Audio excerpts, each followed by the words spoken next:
आज का टॉपिक है हमारा मास पुली सिस्टम। हम लोग यहाँ पुली की केस कंसिडर करने वाले हैं और जो पहला केस आज कंसिडर करेंगे वो होगा हमारा फिक्स पुली की बात करेंगे। ठीक है, फिक्स पुली कहने का मतलब आज हमारा पुली जो है वो मूवमेंट नहीं करेगा। हम जो भी पुली के बारे में बात करेंगे वो अपना फिक्स पुली होगा। अब पहले कुछ प्रॉपर्टीज़ के बारे में जान लेते हैं कि भाई ये मास पुली सिस्टम में कौन सी चीज़ें ध्यान देने योग्य है।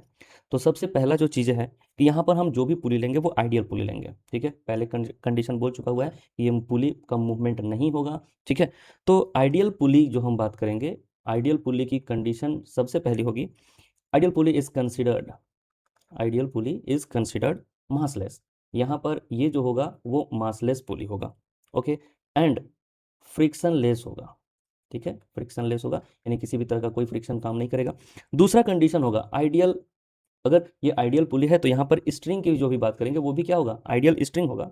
और आइडियल स्ट्रिंग भी कैसा होता है, मासलेस होता है और इन एक्सटेंसिबल होता है। कहने का मतलब कि जो रस्सी होता है उसको हम खींच नहीं सकते हैं, इन एक्सटेंसिबल होता है। ठीक है, ये फोर्स लगाने से इसकी लेंथ जो है वो इंक्रीज नहीं होगी। दूसरा, पुली जो है, ठीक है, इसके अंदर पुली जो है can change the direction, can change the direction of force, can change the direction of force in string but not the tension, but not the tension। ठीक है, आपको ये याद रखना है और इतनी कंडीशन हम आइडियल पुली की बात करेंगे। ठीक है, पहला है मासलेस होगा, दूसरा है फ्रिक्शनलेस होगा। ठीक है, जो स्ट्रिंग इसमें यूज होगा वो मासलेस होगा और वो इन एक्सटेंसिबल होगा, मतलब उसको फोर्स लगाने पर वो रस्सी जो है वो बड़ा या छोटा नहीं होगा। कोई पुली जो है वो अपने डायरेक्शन को, कोई पुली जो है वो डायरेक्शन ऑफ फोर्स चेंज कर सकता है। ठीक है, बट वो टेंशन चेंज नहीं कर सकता है। अब कंसिडर करो कि यहाँ पर हमने M1 ऑब्जेक्ट लिया हुआ है, M2 ऑब्जेक्ट लिया हुआ है। ठीक है, जो भी M1 और M2 है, अभी ऐसा करते हैं कि अभी हम यहाँ पर ये दोनों ऑब्जेक्ट को हटा देते हैं। ठीक है, क्योंकि मुझे कंसिडर करनी है अभी सिर्फ और सिर्फ रस्सी के बारे में मुझे कंसिडरेशन करना है। तो मान के चले कि इस पुली का जो रेडियस होगा वो है पुली का रेडियस आर। अब चूंकि और ये रस्सी है, इसका नाम हम रख रहे हैं T1 और T2, इस रस्सी में टेंशन अलग अलग होगा। तो अगर पुली का मूवमेंट नहीं हो रहा है और ये एक पर्टिकुलर टेंशन यानी कि फोर्स है और ये इसकी रेडियस है, तो इसमें एक टॉर्क लगेगा जो इधर की ओर लगेगा, ये वाला रस्सी में टॉर्क इधर की ओर लगेगा, ये वाला रस्सी में टॉर्क इधर की ओर लगेगा। लेकिन हमने कहा है कि भैया अगर मूवमेंट नहीं हो रही है तो दोनों टॉर्क एक दूसरे को कैंसिल करेंगे। अगर एक दूसरे को कैंसिल करेगा तो टॉर्क का फॉर्मूला हमको मालूम है, आर इंटू फोर्स, फोर्स मतलब T1, और इधर भी हो जाएगा आर इंटू T2। आर और आर जब कैंसिल हो जाएगा तो T1 is equal to T2, यानी कहने का मतलब जो भी फोर्स होंगे यानी टेंशन फोर्स होगा दोनों वायर में, ठीक है, वो सेम होगा। तो अब यहाँ से याद रखना है कि जो भी पुली लेंगे उसमें जो वायर होंगे वो वायर की टेंशन जो है वो सेम लेंगे। ये पूरे चैप्टर में यही चीज़ लेकर के हम आगे बढ़ेंगे। ठीक है, अब हमारे पास ये दो कंडीशन आएंगे। दो कंडीशन में इसको हमने M1 ले रखा हुआ है और इसे M2 ले रखा हुआ है। ठीक है, तो कंडीशन ये है पहला कि M1 is greater than M2। तो M1 का जो मास है वो क्या है, ज़्यादा है, और अगर ज़्यादा है तो इसकी जो वेट होगी वो नीचे की ओर होगी और इसकी भी वेट कहाँ होगी, नीचे की ओर होगी। इसकी वेट की बात करें तो M1G और इसकी वेट की बात करें तो M2G। रस्सी में टेंशन लगेगा, एक्शन का रिएक्शन होगा। ओके, इस रस्सी में भी टेंशन टी होगा, एक्शन का रिएक्शन होगा। ठीक है, तो अगर ये वाला मास ज़्यादा है, ये वाला मास कम है, तो जो एक्सेलरेशन प्रोड्यूस होगा, ठीक है, जो भी एक्सेलरेशन प्रोड्यूस होगा वो डाउनवर्ड डायरेक्शन में होगा। और डाउनवर्ड किधर होगा, डाउनवर्ड कुछ इस डायरेक्शन में होगा। ठीक है, डाउनवर्ड कुछ इस डायरेक्शन में होगा और ये जो है वो अपवर्ड जाएगा। ठीक है, ये जो पुली है, ये पहला वाला जो मास है वो नीचे की ओर आएगा। किससे आएगा, एक्सेलरेशन ए हम लेते हैं, ये अप ये डाउन। ओके, तो एक्सेलरेशन का फॉर्मूला मेरा वही रहेगा जो पहले था, चलाने वाला यानी M1G माइनस रोकने वाला M2G upon net mass M1 plus M2। ये रही पहली कंडीशन, और पहली कंडीशन का ये acceleration of the pulley system. ठीक है, अगली बार अगर मुझे टेंशन निकालना है, T tension in the wire, तो टेंशन इन द वायर यानी कि हम कहीं पे भी खड़ा हो जाएं और कंसिडर करें, तो आगे वाला फोर्स कौन है भाई, M1G। तो हमने जैसे बात किया था कि आगे वाला फोर्स इंटू पीछे वाला मास M2 प्लस पीछे वाला फोर्स M2G, आगे वाला मास M1 upon net mass M1 plus M2। ये रही टेंशन इन द स्ट्रिंग। ठीक है, अगला या फिर दूसरा तरीका क्या है, हमने बात किया था कि ये पूरा मास जो है वो ऊपर जा रहा है, ये पूरा मास जो है वो नीचे आ रहा है, m1 नीचे आ रहा है, m2 ऊपर जा रहा है। तो कंडीशन क्या लगा सकते हैं, t is equal to m1, अगर हम m1 की बात करें तो वो नीचे जा रहा है, तो m1 g माइनस a। इससे पहले भी हमने कहा है कि अगर आपको सिर्फ और सिर्फ टेंशन यानी कि वेरिएबल में दिया हुआ है, वेरिएबल में पूछा हुआ है, तो आप ये लगाना, अन्यथा आप ये भी लगा सकते हो। और अगर मुझे बात करना है कि m2 यानी ऊपर जा रहा है, तो m2 इंटू जी प्लस ए, ये बनेगा टेंशन इन द स्ट्रीम, अगर m2 मास जो है वो ऊपर की ओर एक्सेलरेट कर रहा है तो। अगला कंडीशन है आपके पास, m2 ऑब्जेक्ट है, ये कंडीशन नंबर 2 है। m2 ऑब्जेक्ट है और इसको हमने ले रहा है m1 ऑब्जेक्ट है, ठीक है, m1 एंड m2। अब जरा देखो ये फ्रिक्शनलेस, ये अभी जो हम कंडीशन बात कर रहे हैं ये फ्रिक्शनलेस है, ठीक है, ये जो है वो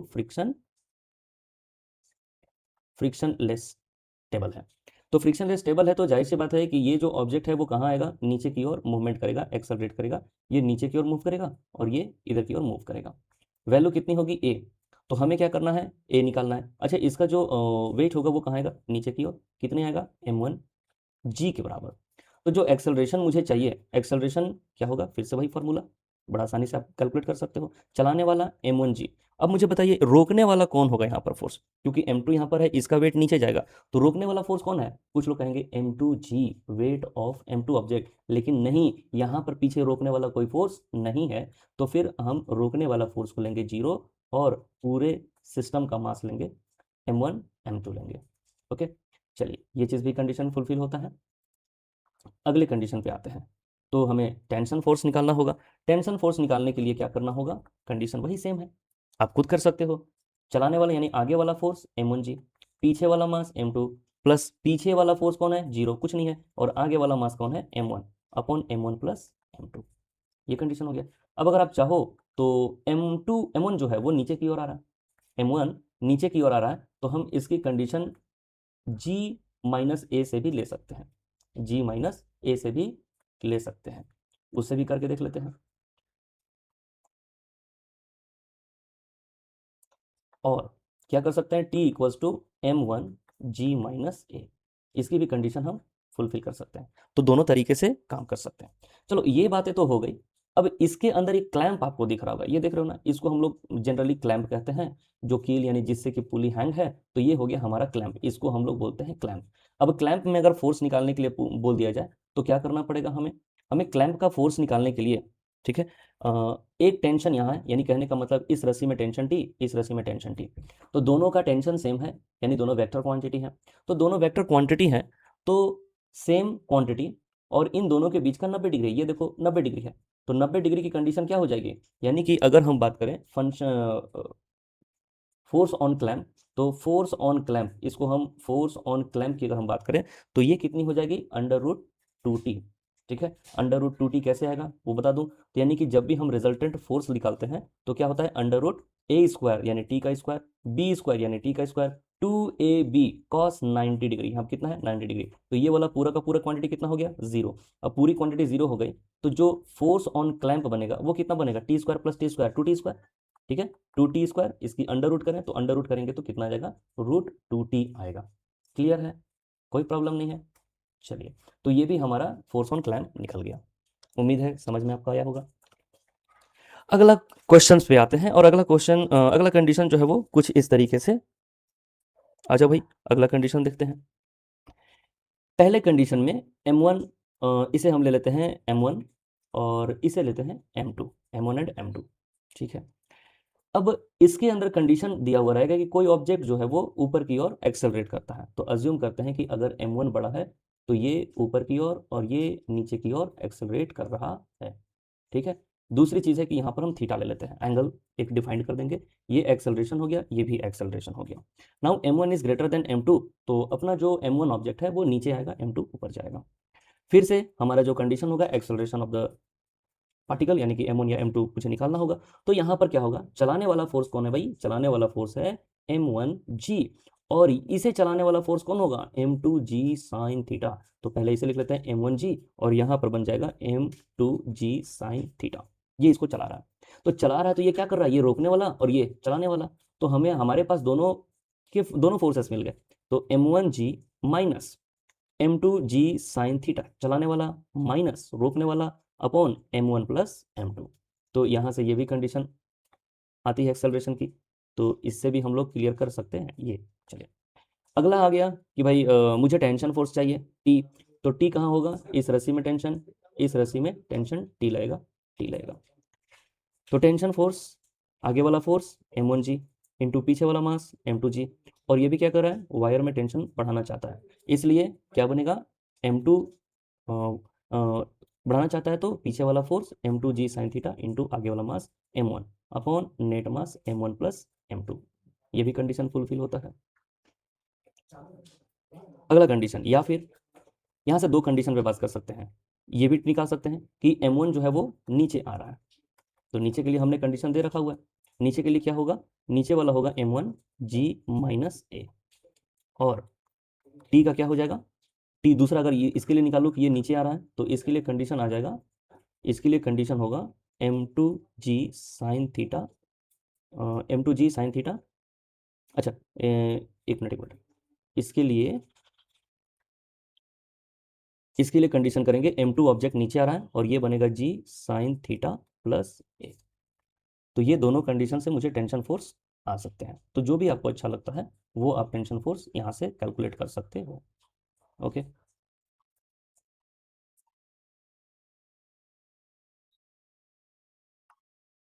ना फोटो नंबर 2 में हम लोग आते हैं। तो इस फोटो में m1 हो गया और m2 हो गया। अच्छा, यहाँ पर फोर्स ऑन क्लैंप निकाल सकते हैं, ठीक है। फोर्स ऑन क्लैंप अगर निकालना है तो क्या बनेगा, एफ सी, यानी एफ क्लैंप। यहाँ पर देखो एफ सी के लिए हम एफ क्लैंप लिख रहे हैं क्योंकि एफ सी कॉन्टैक्ट फोर्स पहले बात कर चुके हैं, तो आपको जानकारी होना चाहिए। अगर सेम टेंशन फोर्स है, दो तरह का फोर्स है और किसी एक पर्टिकुलर एंगल से है, तो ये तो 90 हो जाएगा और ये होगा 90 माइनस थीटा। तो जब सेम एंगल होता है तो टेंशन फोर्स 2t यानी 2a cos theta by 2, vector में आपने पढ़ा होगा 2a cos theta by 2, and यहाँ पर cos थीटा कितना है, 90 माइनस थीटा अपॉन 2। तो आप यहाँ से भी इस चीज़ को निकाल सकते हो, फोर्स एंड क्लैम्प ये निकलेगा, ठीक है। आइए यहाँ पर दूसरे कंडीशन में t, और यहाँ पर भी क्या ले लेते हैं t। ये वाला एंगल थीटा, ये वाली एंगल 90 और ये वाली एंगल भी 90। तो ये जो एंगल बनेगा यानी 90 90 180 और ये प्लस हो गया थीटा। तो अगला जो बनने वाला है वो 180 माइनस थीटा बनने वाला है। ये एंगल क्या बनेगा, 180 माइनस थीटा। अब सारी बातें निकालते हैं। ए इज इक्वल टू एक्सेलरेशन, चलाने वाला कौन है, तो चलाने वाले के लिए हम, ये हो गया चलाने वाला, ठीक है, फ्रिक्शनलेस टेबल होगा। तो चलाने वाला फोर्स होगा तो ये क्या बनेगा, m1g साइन थीटा, ठीक है। एक्सेलरेशन किधर बनेगा, एक्सेलरेशन इधर बनेगा, एक्सेलरेशन इधर बनेगा, ठीक है। m2 जो है वो इधर की ओर मूव करेगा और m1 जो है वो डाउन की ओर मूव करेगा। चलाने वाला है m1g साइन थीटा माइनस रोकने वाला है 0 अपॉन m1 प्लस m2। ये बन गया कंडीशन। तो ये हमें एक्सेलरेशन मिल गया। अगला टेंशन यहाँ से निकालते हैं। तो टेंशन क्या निकल जाएगा, फिर से वही चलाने वाला फोर्स m1g साइन थीटा, रोकने वाला फोर्स 0। देख सकते हैं ये वाला फोर्स जो है वो चला रहा है लेकिन पीछे कोई फोर्स नहीं है, तो चलाने वाला फोर्स, सॉरी सॉरी सॉरी, हम लोग टेंशन फोर्स निकाल रहे हैं। अगला टेंशन फोर्स चाहिए, तो टेंशन फोर्स के लिए क्या होता है, आगे वाला फोर्स पीछे वाला मास, पीछे वाला फोर्स आगे वाला मास। तो आगे वाला फोर्स है m1g साइन थीटा, पीछे वाला मास है m2 प्लस पीछे वाला फोर्स है 0। देख सकते हैं यहाँ पर कोई फोर्स नहीं लग रहा है, पीछे वाला फोर्स है 0 इंटू आगे वाला मास है m1 upon m1 plus m2। ये भी कंडीशन अपना क्लियर है, टेंशन फोर्स आ गया। दूसरा तरीका ये भी है कि m1 जो है वो नीचे की ओर डिस्प्लेस कर रहा है इंक्लाइंड प्लेन पर। तो इंक्लाइंड प्लेन पर m1 g sine theta, g sine theta minus a. तो ये भी अपना क्लियर है। तो जो भी जो फार्मूला चाहो वो फार्मूला से हम यहाँ पर काम कर सकते हैं। ओके, ये जी साइन थीटा है, जी साइन थीटा है। ओके, अब यहाँ से पूछा जाएगा फोर्स ऑन क्लैंप, ठीक है। इस क्वेश्चन में फिर से यहाँ पूछा जाएगा F C, force on clamp. तो यहाँ पर फोर्स ऑन क्लैंप निकालने के लिए क्या करना होगा, फिर से वही हमारे पास दो टेंशन फोर्स हैं जो कि इक्वल है। तो ये F C is equal to 2a cos theta by 2। तो 2 तो रहेगा, a कौन है यहाँ पर, टेंशन फोर्स टी है, एंड कॉस थीटा बाई 2, तो यहाँ थीटा कौन है, 180 माइनस थीटा बाई 2। तो ये आ गया फोर्स ऑन क्लैंप आ गया, ठीक है। क्लियर है, बढ़िया समझ में आ रहा है, कोई दिक्कत नहीं है। चलिए, ये कॉस 180 माइनस थीटा फर्दर क्या होता है, साइन थीटा होता है। तो 2t साइन थीटा बाई 2 भी आपको मिल सकता है, ठीक है। तो इसको फर्दर आप सॉल्व कर सकते हो। चलो आगे अगले कॉन्सेप्ट में आते हैं। दो कंडीशन फिर दे रखा हुआ है, इन दोनों कंडीशन में चलिए इसका नाम देते हैं m1 और इसका नाम देते हैं M2। फिर से किसी एक को मुझे यहाँ पर ज़्यादा करना पड़ेगा, और किसी एक को ज़्यादा करते हैं तो यहाँ पर क्या कर लेते हैं, यहाँ पर मैंने पहले थीटा दे रखना है। ये हो गया अल्फ़ा और ये हो गया बीटा।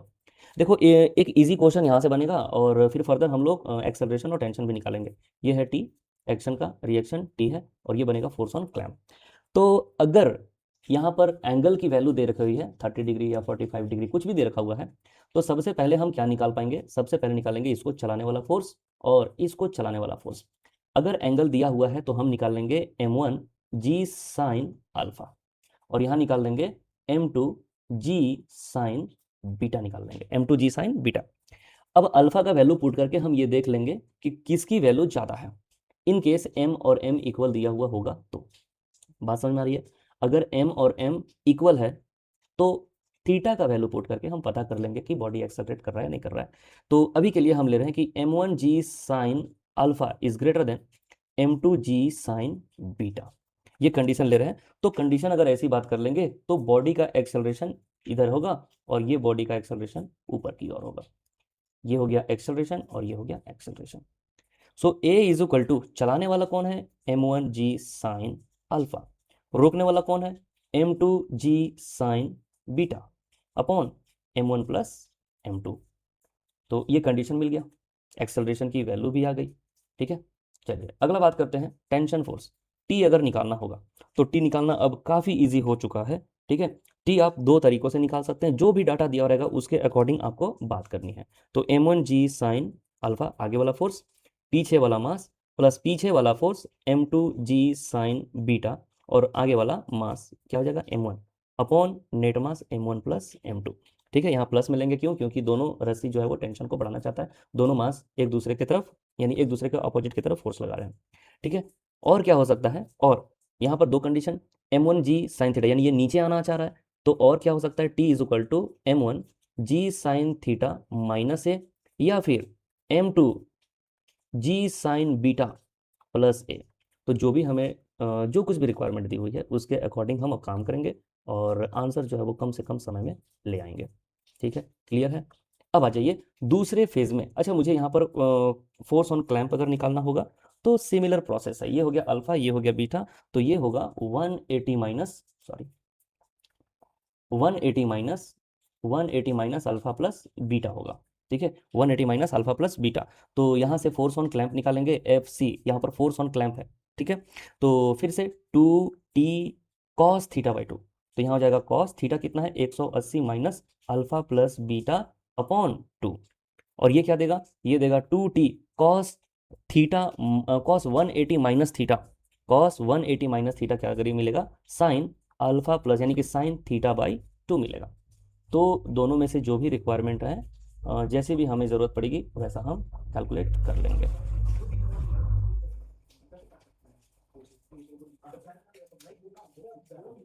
अगला कंडीशन है, ये ऑब्जेक्ट M1, ये ऑब्जेक्ट M2 और ये ऑब्जेक्ट M3, ऐसी कंडीशन है। यहाँ पर वायर है, इस वायर में टेंशन T1 लेते हैं, तो same tension T2, sorry T1, same wire same tension. Wire यहाँ से चेंज हो गया तो यहाँ होगा T2, तो यहाँ भी होगा T2। ओके, अब इस कंडीशन में मुझे लेना पड़ेगा, किसी एक को तो भारी लेना पड़ेगा, M1 is greater than M2, ऐसा condition, sorry M1 is greater then M3, यहाँ पे लेते हैं। M2 तो बीच में फ्रिक्शनलेस टेबल पर है, तो जो ज़्यादा मास होगा उसकी तरफ ये एक्सेलरेट करेगा। तो अपनी एक्सेलरेशन जो बनेगी वो क्या बनेगी, ये बॉडी M1 जो है वो नीचे की ओर, और M2 जो बॉडी है वो ऊपर की ओर एक्सेलरेट करेगा, ऊपर की ओर एक्सेलरेट करता है। तो एक्सेलरेशन है, और ये एक्सेलरेशन, ये M2 जो है वो इधर की ओर शिफ्ट करेगा। ओके, सो नाउ आपको क्या निकालना है, आपको फिर से एक्सेलरेशन निकालना है। एक्सेलरेशन निकालने के लिए M1 का वेट नीचे और M3 का वेट नीचे, तो कंडीशन होगी M1G नीचे और M3G नीचे। तो एक्सेलरेशन निकालने के लिए चलाने वाला फोर्स कौन है, M1G, चलाने वाला फोर्स M1G माइनस रोकने वाला force M3G upon net mass M1 plus M2 plus M3 होगी। क्लियर है, कोई परेशानी नहीं? चलिए अगला निकालना है टेंशन T1 फोर्स। तो टेंशन फोर्स में क्या होगा, आगे वाला फोर्स ये है, यहाँ पर हम खड़े हैं, पीछे वाला मास ये दोनों m2 एंड m3। और जब हमें पीछे वाला फोर्स के बारे में बात करना होगा तो आगे वाला मास कौन होगा, सिर्फ और सिर्फ m1 होगा। ठीक है, ध्यान देना योग्य है यहाँ पर। तो आगे पीछे पता चल गया। तो आगे वाला फोर्स m1g, पीछे वाला mass m2 plus m3, plus पीछे वाला फोर्स m3g, यानी ये पीछे वाला फोर्स हो गया m3g, और आगे वाला मास जो होगा यहाँ पर m1 होगा, क्योंकि मुझे टेंशन यहाँ पर निकालना है, यहाँ पर है। तो इस जगह पर बैठ करके पीछे वाला मास सिर्फ m1 ही होगा। ओके, क्लियर है। Upon net mass m1 plus m2 plus m3 निकल गया। अब वहीं से T2 की कंडीशन करेंगे। ठीक है, तो T2 की कंडीशन के लिए यानी कि यहाँ पर खड़े हो जाएंगे, आगे वाला फोर्स पीछे वाला मास, पीछे वाला फोर्स आगे वाला मास। तो आंसर लिखेंगे, आगे वाला फोर्स m1g, पीछे वाला मास m3, पीछे वाला फोर्स m3g, और आगे वाला mass m2 plus m1 upon net mass m1 plus m2 plus m3। Clear है। चलिए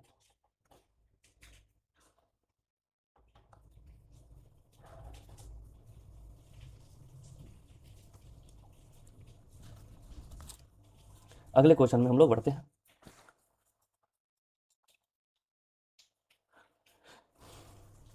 ना इस क्वेश्चन में कंसिडर करते हैं m1 m2 अलग अलग जगहों पे कंसिडर करते हैं। तो ये है m, यानी कि ये न्यूमेरिकल क्वेश्चन टाइप का है। इसकी मास है m, इसकी मास है 2m, इसकी मास है 3m, हालांकि बहुत छोटा दिख रहा है लेकिन इसकी मास 3m कंसिडर करते हैं, और इसकी मास 4m कंसिडर करते हैं। ठीक है, काफ़ी ये छोटा लग रहा है, इसको हम बड़ा कर लेते हैं। ठीक है, ये बड़ा हो गया। चलिए, तो यहाँ पर डाटा मुझे साफ दिख रहा है कि 4m और 3m 7m है। तो 7m क्या कर रहा है, ज़्यादा है, और यहाँ पर 2 और 3m है। तो एक्सेलरेशन ऑफ द पार्टिकल जो होगा वो इधर की ओर होगा, और एक्सेलरेशन ऑफ द पार्टिकल इस साइड के लिए ऊपर की ओर होगा। ठीक है, टेंशन की बात करें तो यहाँ पर टेंशन T1 ले लेते हैं, ये टेंशन T1, तो ये टेंशन भी क्या हो जाएगा T1। ये टेंशन T2 ले लेते हैं, और ये टेंशन T3 ले लेते हैं। ठीक है, ये टेंशन T3 लेते हैं। अब इस क्वेश्चन में मुझे निकालना है एक्सेलरेशन ऑफ द पार्टिकल। ठीक है, चलाने वाला फोर्स कौन होगा, चलाने वाला फोर्स यहाँ से होगा 4g, इसके लिए होगा 3g, इसके लिए होगा 2g, और इसके लिए होगा mg। ठीक है, तो ये हो जाएगा 4mg। क्लियर है। तो यहाँ पर हमारा न्यूमेरिकल डाटा वैल्यू दिया हुआ है, तो हम accordingly numerical data value put कर लेंगे। तो ये हो गया 4 और ये हो गया 7। चलाने वाला फोर्स 7mg, चलाने वाला फोर्स 7mg, रोकने वाला force 3mg, upon total mass कितना है, टोटल मास 4, 3 7, 1 8 और 2 10, यानी 10m जो है वो चलाने वाला फोर्स है। तो 4 यहाँ पर आ जाएगा 4mg upon 10m, m cancel, 2 से 2 5, यानी आंसर है 2/5g। क्लियर है। अगर हम टेंशन की बात करें, T1 निकालते हैं, T1, तो बताइए T1 जो है वो क्या कर रहा है, वो इन दोनों ऑब्जेक्ट को 3m और 4m को नीचे की ओर एक्सेलरेट कर रहा है। तो 3m एंड 4m टोटल कितना हो जाता है 7m g माइनस ए, तो g माइनस ए। ठीक है, कैलकुलेट करिए, 7m g की वैल्यू कितनी है, सॉरी g तो g रहेगा, a की वैल्यू कितनी है 2/5g। इसे कैलकुलेट करते हैं, तो कैलकुलेट में ये बाई 1, तो 5, 5 और 2 7, 5 और 2 माइनस 3, तो यानी आ जाएगा 21mg, और नीचे में आ जाएगा 5। सिमिलरली T2 की वैल्यू निकालो, T2 कहाँ है, T2 यहाँ है, ये 2m कहाँ जा रहा है, ऊपर जा रहा है। तो जब ऊपर जा रहा है तो 2mg minus sorry g plus a, तो 2m is equal to g plus a की वैल्यू कितनी है 2/5g है। ओके, तो यहाँ से सॉल्व करते हैं एलसीएम लेकर के, तो 5, 5 और 2 7, 7 2 जा 14, तो ये हो जाएगा 14mg अपॉन 5। सिमिलरली T3 की बात करें, टेंशन T3, तो T3 क्या है, ये 4m जो है वो नीचे जा रहा है, तो 4m अगर नीचे जा रहा है तो कंसिडर कर लेते हैं यहाँ पर T3 कंसिडर, तो 4m नीचे जा रहा है, तो 4m इंटू जी माइनस ए। नाउ 4m इंटू जी की वैल्यू g और माइनस ए की वैल्यू 2/5g, तो 2/5 यहाँ से एलसीएम फिर से, तो ये 5 और 2 3, 3 4 3 12, तो ये हो जाएगा 12/5 mg। होप है कि ये इस तरह के क्वेश्चंस आपको क्लियर होंगे।